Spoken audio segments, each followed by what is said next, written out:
بيا كمال كنور اونلاين مي جرام جديد كشانل مي غوريجين بسبسكرايب كمي اجرامي جديد با كيرام باي بن كي باي جيك با غوريجين با ان شانل مي جنيو اك بكن هيتن كوكين اروج بان لات غوم روج ميشالا دو راملا لري كوار نسل فكيرا لات تيك ميشالات ميشالار ناز اجن بانالين en ler banaling shala nene ramla leri alat kumuk tab kwar ne self care shala no canada tin la leri alat ba ka jakabe ka presidential palace alador kwar ne kir ko mugurano der kwar tej chaje jakalor en ler me be ka kor kami kwar ala leri self care alat mishwal shode ili adiu martin maniel rewi ka sosodan gwas mi chadwal tin kanane tinte jilar pindian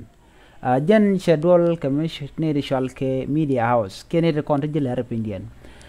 ko ne de wan gor kano de kan quaretich jana jogana na ana mun go dar quaretich ka la head of state ke ramadan la quar south sudan ne salfa ke mayadit mun no grano to dar jetti ke te madara lare chaji nogoto jin beben ka presidential palace ke dar quarandit biebite she kan mat canadian content media house pindian canada kon la realat ko ba chang reala ka chang mubran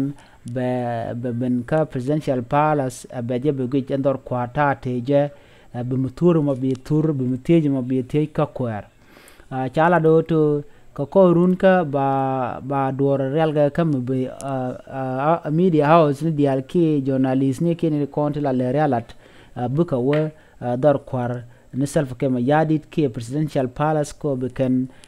kwar wote kama nan gor kana de kana teja lere me jen lere shalat ka ko deran dera udar kwar mugore je ka gwazan chare ka je mugore dera ko der je wote je le dan shalat jen nyam me nyam shale lili adiu martin maniel jen secretarian ka muktab ala muktab salfa kema yadit jen ramla lere kwarlat